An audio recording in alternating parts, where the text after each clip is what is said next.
একটি সাজানো সংসারের ওপর দিয়ে যেন এক প্রলয়ঙ্কারী ঝড় বয়ে গেল। চারদিক ছিল শান্ত স্তব্ধ, কিন্তু কে জানত সেই স্তব্ধতার ভেতরেই লুকিয়ে ছিল এক মরণঘাতী বিভীষিকা। এক নিমিষের বিকট শব্দ আর আগুনের লেলিহান শিখা পুরো এলাকার মানুষের ঘুম কেড়ে নিল। মুহূর্তেই চঞ্চল হয়ে উঠল জনপদ। আর এই ভয়াবহ দুর্ঘটনা পুরো এলাকায় সৃষ্টি করেছে এক অভূতপূর্ব চাঞ্চল্য ও বিভীষিকা। যে ঘরে ক্ষুদে শিশুদের হাসাহাসি থাকার কথা ছিল, সেখানে এখন শুধু পোড়া গন্ধ আর আকাশ ছেঁড়া আর্তনাদ।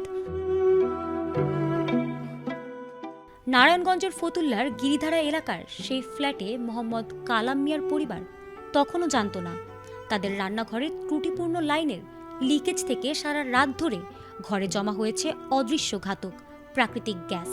বদ্ধ ঘরের বাতাসে সেই গ্যাস মিশে তৈরি হয়েছিল এক অদৃশ্য বারুদ। সকালে দিনের শুরুটা হয়তো রান্নার প্রস্তুতি দিয়েই করতে চেয়েছিলেন তারা, কিন্তু সেই এক টুকরো দিয়াশলাইয়ের কাঠি জ্বালানোই হয়ে দাঁড়ালো কাল।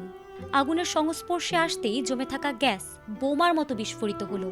দেয়াল ফেটে চৌচির হয়ে গেল, কাচের জানালাগুলো চূর্ণ বিচূর্ণ হয়ে ছড়িয়ে পড়ল রাস্তায়। মুহূর্তের আগুনে দগ্ধ হলেন কালাম, তার স্ত্রী সালমা এবং তাদের 3 শিশু সন্তান।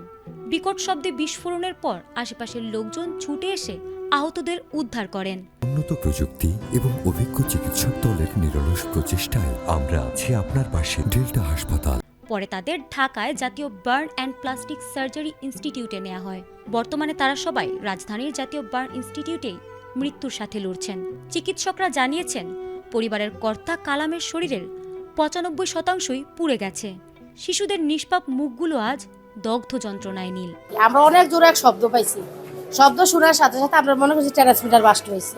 চুপচাপ রয়েছি, পরে মানুষ যায় বলতে আছে এখানে মানুষ শব্দ শোনার সাথে দেওয়াল টল ভাইগা পড়ছে, মানুষের সমস্যা। পরে আমরা আইসা দেখছি, আসার সাথে সাথে ওনাদেরকে নিয়ে গেছে। আমরা এসে ওনাদেরকে পাইনি। আমার ছেলের রুমে আমার ছেলের লেগে সিলে দিচ্ছি। আমার ছেলে শেষ। আমার ছেলেই সিলে দিচ্ছি, দেই না। আমার ছেলে আবার বাইরে হইয়া উদাম করতে দাঁড়াই রয়েছে। তারা 5 জন রে রিস্কায় উড়াইছে, সব বিরে পুইরে একবারে পুরো শরীরে চামড়া উঠতে গেছে।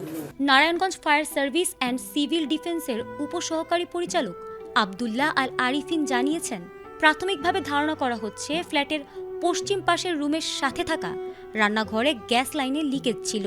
এতে বন্ধ কক্ষে গ্যাস জমে যায়। পরে ভাড়াটিয়া লাইটার জ্বালানোর চেষ্টা করলে মুহূর্তেই বিস্ফোরণ ঘটে। ঘটনায় ফ্ল্যাটের ভেতরে আতঙ্ক ছড়িয়ে পড়ে। একটি সাধারণ লিকেজ কিভাবে একটি সাজানো সংসারকে ধ্বংসস্তূপে পরিণত করতে পারে, এই ঘটনা তারই এক জ্বলন্ত প্রমাণ। বাড়ির মালিক ও ভাড়াটিয়া সবারই উচিত নিয়মিত গ্যাস লাইন পরীক্ষা করা। ঘুমানোর আগে এবং রান্না শুরুর আগে জানালা খুলে রাখাটা হতে পারে জীবন রক্ষাকারী। আপনার এক মুহূর্তের অবহেলাই আরেকটি হৃদয় বিদারক ঘটনার কারণ হতে পারে। ফারহানা হক, ATN বাংলা।